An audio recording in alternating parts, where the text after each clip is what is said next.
Have you ever just stopped and thought, what if our entire universe is just a tiny, tiny speck inside something way bigger?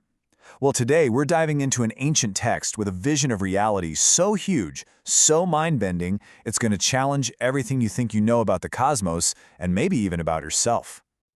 So let's just jump right in with this wild idea. What if whole universes, with suns, planets, maybe even civilizations like ours, could exist inside the body of one single enlightened being? It really does sound like science fiction, right? But it's actually at the very heart of a profound cosmic vision from a classic Buddhist text. And our guide for this journey is a Mahayana scripture, the sutra spoken by Samantabhadra. It tells this incredible story that unfolds almost like a cosmic detective mystery. And it all starts with a gathering of beings on a scale that is just, well, it's basically impossible for us to imagine. Okay, so picture this. The story opens, and the Buddha is teaching. But he's not talking to a handful of followers. No, he's addressing this absolutely dazzling assembly of enlightened beings, these bodhisattvas, and the sheer number of them is staggering. And when I say staggering, I really mean it. The text doesn't just say there were a lot of them. It gets poetic to describe a number so big our brains can't really hold it. It says there were 10 unspeakably unspeakable 100,000 kodis of nayutas of Buddha land dust motes of them. Now, in our numbers, that's a 10 with 33 zeros after it. 10 non-alien. It's a number that's really meant to just break your sense of scale and say, this is countless. But then, right in the middle of this unimaginable crowd, something totally unexpected happens. Out of nowhere, 10 mysterious visitors just appear. And their presence immediately, you could say, shifts the entire cosmic balance of the room.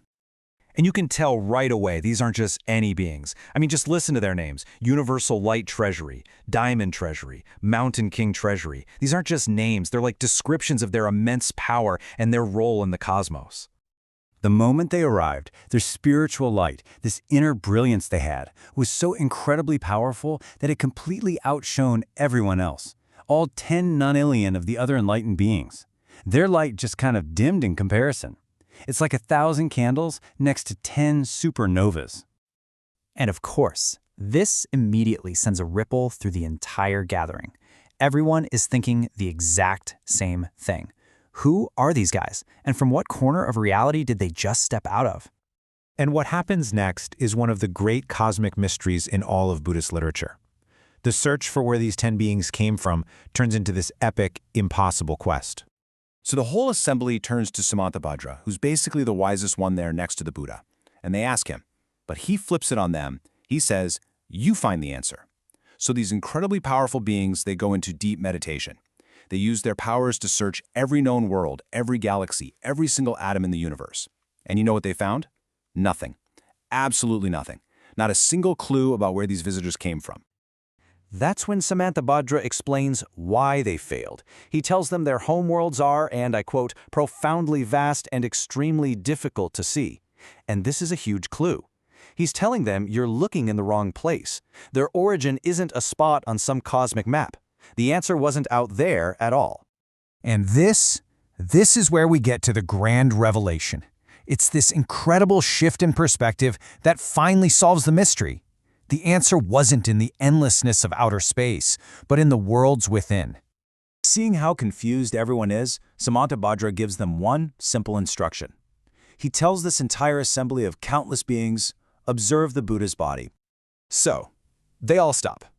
They stop searching the farthest corners of reality, and they turn their gaze inward, toward the Buddha, sitting right there in front of them. And what they see is the unbelievable truth that is the whole point of this entire teaching. And here it is, the astonishing answer. They weren't from a distant galaxy. They were right there the whole time.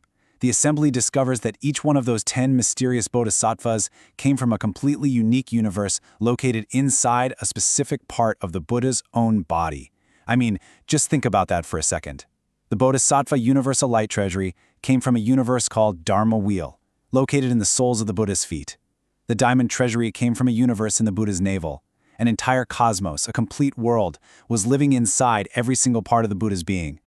So what on earth does a vision like this even mean? Well, it's a really powerful way of illustrating a core Buddhist idea, that a fully enlightened being isn't just a person. They are a boundless cosmic reality. This is actually part of a teaching called the Trikaya doctrine, which talks about the different bodies of a Buddha. And what we're seeing here is the body of enjoyment, this radiant cosmic form that can literally contain infinite worlds. Which brings us right to Samantabhadra's final piece of wisdom, why this vision is so important, and what it means for how we see reality itself. Now, the text is super clear about this. This isn't supposed to be some nice, colorful metaphor. No, it's presented as a profound teaching, a direct insight into the true, interconnected nature of reality and the absolute limitless potential of a fully awakened mind. In fact, Samantabhadra makes a point to say that this kind of insight isn't just for anybody. He says this vision is only really accessible to people who are deeply on the path, what he calls the practice of Samantabhadra, and are guided by real teachers. It's a vision you have to earn through dedication. So, what's the big takeaway here? It's this: the deepest truths of the cosmos might not be out there waiting for a telescope to find them. This teaching is all about how reality is also profoundly present within. The macrocosm, the whole universe, can exist inside the microcosm of enlightened consciousness. And that just leaves us with one last huge question to chew on. If countless worlds can exist within a single enlightened consciousness, then where does that leave our world? And what does that say about the incredible potential that might be hidden inside our own minds? Definitely something to think about. Thanks so much for joining me on this cosmic trip.